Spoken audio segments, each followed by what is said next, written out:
100% Fantastic here, and today I'm going to give you guys my thoughts on the Blue-Green Vacations Daytona duels from last night. So, if you're wondering why is this video a day late, well, it's just because I had to wait until inspection was complete last night to make this race review, and it was just late at night, so I decided not to film it last night and decided just to film it this morning. So yeah, so we'll be talking about both dual races in this race review, but since not much happened in the races, we'll also talk about Wednesday qualifying, and yeah, we'll just talk about more stuff before the Daytona 500 comes. So yeah, so let's get started here. So already, as you can see right here, we have our two winners right here, which are the RFK racing cars, which are Keselowski and Buescher. And yes, I know this is a Ryan Newman car, but Keselowski's cars are not available yet when he is in the 6. I mean, they're not available yet, so that's why I'm using my Ryan Newman cars as Keselowski. So yeah, so RFK Racing swept the duels last night, and I would say this is definitely a good start for them for the year. I mean, neither of the cars made the Clash, so this honestly is a great start for this new brand of Roush. So yeah, so I mean, even though I'm not a fan of Keselowski, I mean, it's cool to see his new ownership team sweep the duels here. I mean, that's really cool to see right there. So yeah, and behind these two cars, we actually have the other top 5 cars from the race, and in the back we have the top 4 cars from Duel 1 here that finished behind Keselowski, which are Cindric, Blaney, Briscoe, and Elliott. And here we actually have the other top 5 finishers from Duel 2, yeah, which are McDowell, Harrison Burton, Kyle Busch, and Christopher Bell. Well, we'll talk a little more about that a little later. But yeah, but honestly though, I mean, the dual races last night were just kind of boring. I mean, not much really happened in Duel 1 besides just single file racing. I mean, I can understand why they're doing single file racing, because due to the parts shortage, they were taking care of their equipment for this race, especially since most of these teams didn't bring backups, which that's understandable right there, but still, I mean, just I kind of wish there was a little more action. I mean, at the end of Duel 1, there was a good battle for the win to get the 3rd spot in the Daytona 500, and of course, at the end of Duel 2, we had that accident there with Joey Logano and Harrison Burton, and also I apologize for that sounder. That's just my phone, and my phone is actually just nearby me because I'm going to talk about something later. But yeah, but I mean, just still me. And if you want to know my thoughts on that Joey Logano wreck, honestly though, I mean, I would say that was Joey's fault for the wreck. I mean, he put a big block on Buescher there, so honestly, that was Joey's fault for for that wreck there. I mean, he said that was his fault himself. So yeah, I mean, I do like Logano though, but he just sometimes makes horrible blocks. I mean, seriously, he literally did that last year in the Daytona 500 on the last lap. But yeah, but I mean, I like him though, but he just makes horrible blocks sometimes. So yeah, but still, I mean, that's just that there. So yeah, but at the moment of caution, Buescher was able to be the leader, so he managed to win it over McDowell. I mean, for a minute, I was thinking McDowell may have won that race there.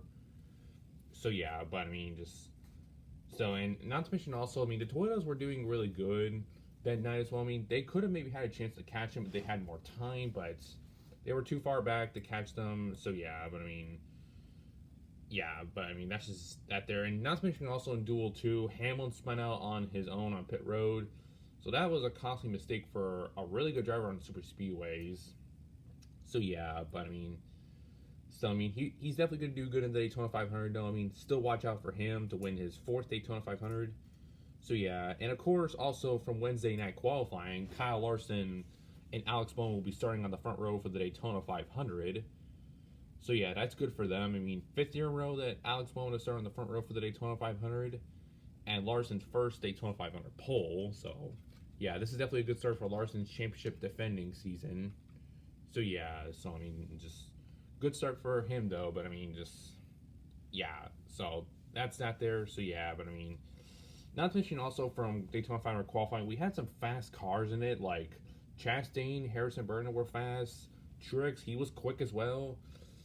And not to mention also Blaney. So I would say, like, the ones to watch for on the Daytona 500 probably are the Hendrick cars, of course, since two of them are on the front row.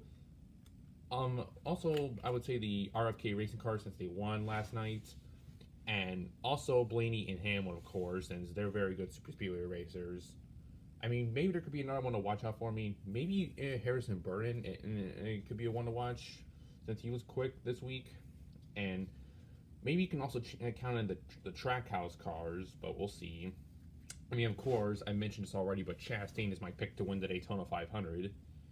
So yeah, and yep, but that's just that there. But yeah, so I mean, just definitely am looking forward to this week's Daytona 500 though, and yeah, so I mean, just yeah, and also I'm gonna say like the starting lineup for the Daytona 500, which here are the spots, and here's the starting grid for the Daytona 500. I'm gonna just talk it over here since I don't feel like showing it right here. So yeah, so the starting lineup for this year's Daytona 500 consists of like Larson in first, Bowman second, Keselowski third, Buescher fourth, Austin Cindric fifth, McDowell sixth, Blaney seventh, Harrison Burton eighth, Chase Briscoe ninth, Kyle Busch in 10th, Chase Elliott 11th, Christopher Bell 12th, Eric Jones 13th, Truex 14th, Reddick in 15th, Bubba Wallace 16th, Kurt Busch 17th, and then Stenhouse 18th, Chastain in 19th, and then Logano in 20th. But however, Logano though, he's got to go to the back of the field for the Daytona 500. One thing also I must mention here, Harrison Burton though, the Woodbutters said that they're actually going to repair the car though, so they don't have to go to the back of the field. So that's good for them, especially since this is Harrison Burton's first Daytona 500.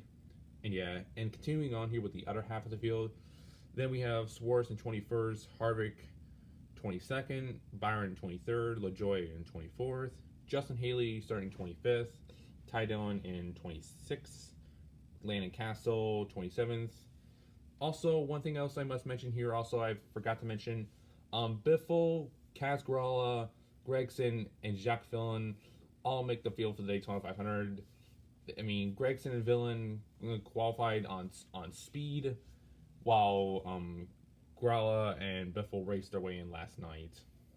So yeah, so I mean, yeah, I predicted all four of them to make it in, and I was right. And continuing on here, so and then we have Biffle 28th, Gillen 29th, Denny Hamlin starting 30th, Cole Custer 31st, Cody Ware 32nd, Dana Hermick 33rd, David Reagan 34th, Kaz Gralla starting 35th, Austin Dillon 36th, BJ McLeod in 37th, Eric Almirola somehow starting 38th. I would say it was probably due to issues last night.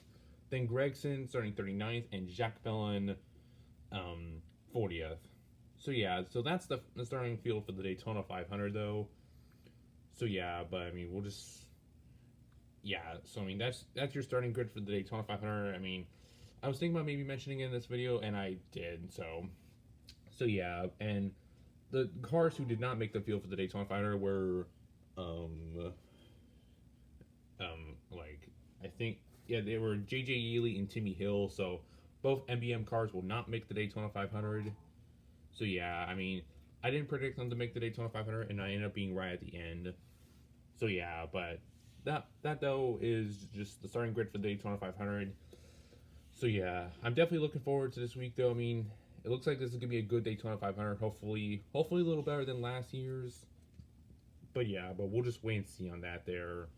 So yeah, so and of course we got trucks tonight and Xfinity Series tomorrow, along with the ARCA tomorrow.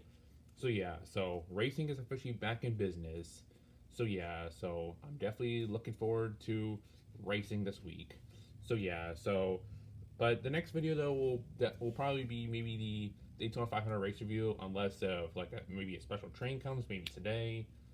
But yeah, but we'll just wait and see. So yeah, so anyways, thank you guys for watching. I'll see you guys later.